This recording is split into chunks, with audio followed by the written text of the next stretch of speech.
Louvado seja nosso Senhor Jesus Cristo, para sempre seja louvado. Hoje, no nosso assunto, a gente vai estar conversando sobre a liturgia da palavra. Primeira leitura, Salmo, segunda leitura e o Evangelho. Sabendo que a Eucaristia é uma dádiva que recebemos e nos faz acreditar na profundidade e o conhecimento do amor de Deus. Já falamos da entrada, sinal da cruz, a saudação, o ato penitencial, o glória e o oremos. Como já foi falado anteriormente, este momento faz parte das 3 momentos que Cristo se manifesta na sua presença real, em nosso meio. Recapitulando, a procissão de entrada, agora na proclamação da palavra, na consagração e na Eucaristia. Lembrando também que geralmente no altar existem 2 mesmas fixas, no mesmo material e fixas para lembrar que a palavra de Deus é sólida e firme, é consistente e vem para ficar, que é a mesa eucarística e o ambão. Por isso que o comentário é feito de uma estante de diferente material à parte, porque é um comentário e não a palavra de Deus.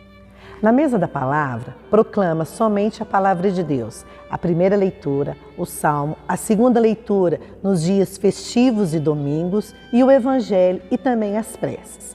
Não é ler, gaguejar e sim proclamar a palavra de Deus. Precisa ter boa dicção, respeitar as palavras de Deus. Por isso, o som é muito importante.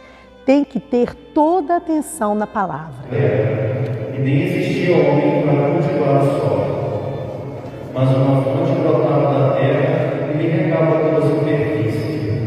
Então o Senhor Deus formou o homem do pó da terra. Esta precisa ser preparada respeitando todas as normas ortográficas e não descobrir as palavras na hora.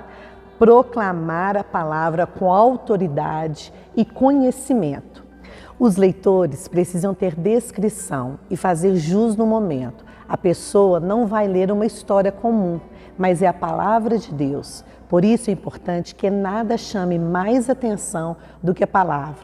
Por que existe vestes na igreja? Para que o Cristo apareça na pessoa que proclama e não a roupa, o sapato, a máscara. A igreja não é um desfile de modas.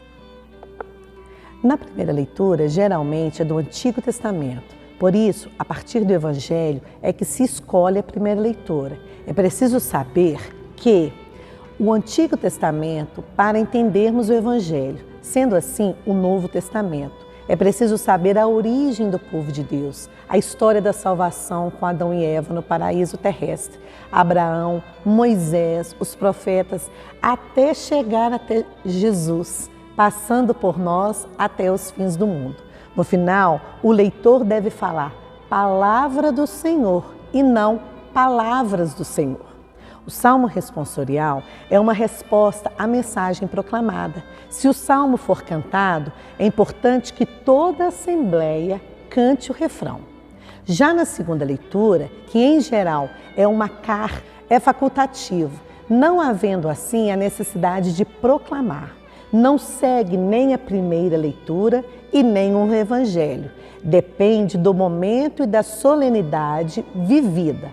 Mas há exceções onde esta pode ser a leitura dos Atos dos Apóstolos. Ambas as leituras e Salmo, a Assembleia deve ficar assentada para meditar o que se fala. Importantíssimo, um gesto a ser aprendido e repassado a todos. Quando o Padre manifestar o diálogo com a Assembleia, o Senhor esteja convosco, Ele está no meio de nós. Proclamação do Evangelho de São Marcos, ou São João, ou São Mateus, ou São Lucas. Não é o sinal da cruz que fazemos na hora da proclamação do Evangelho. Nós pedimos a Jesus que nos livra dos maus pensamentos, das más palavras e dos maus sentimentos. Na proclamação ao Evangelho, a Assembleia deve ser levantada em estilo de prontidão. É como se Jesus estivesse à nossa frente para nos falar e que nos interessa, por isso devemos estar com o nosso coração alegre, tranquilo e receber a luz para a nossa inteligência, para a nossa paz de espírito. O cântico é uma espécie de aplauso para o Senhor, menos na Quaresma, que não se canta o Aleluia. O Evangelho deve ser proclamado em um lugar de destaque, no ambão, para ser visto e ouvido por todos. Assembleia de pé, uma atitude de expectativa para ouvir a boa nova.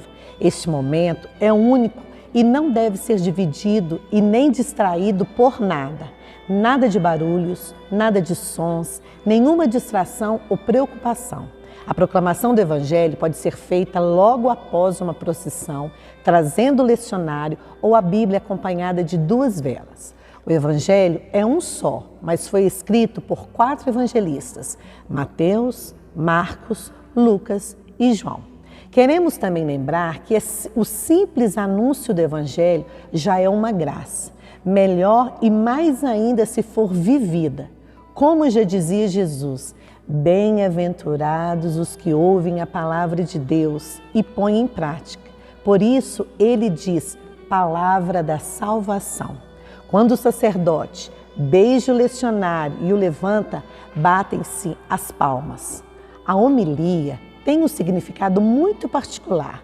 Jesus passou aos seus apóstolos o seguinte poder, recebido do Pai, e lhe deu a ordem de pregar o Evangelho a todas as criaturas, até o fim do mundo.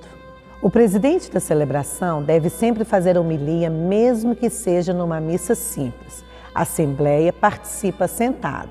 Como se vê, a Igreja recebeu a missão de evangelizar os povos e desde aquela época vem realizando esta missão. E Jesus tem dado prova de que caminha com a Igreja, sustenta o seu povo e com o seu poder divino. O sacerdote é o próprio Cristo que atualiza este mistério há mais de 2000 anos.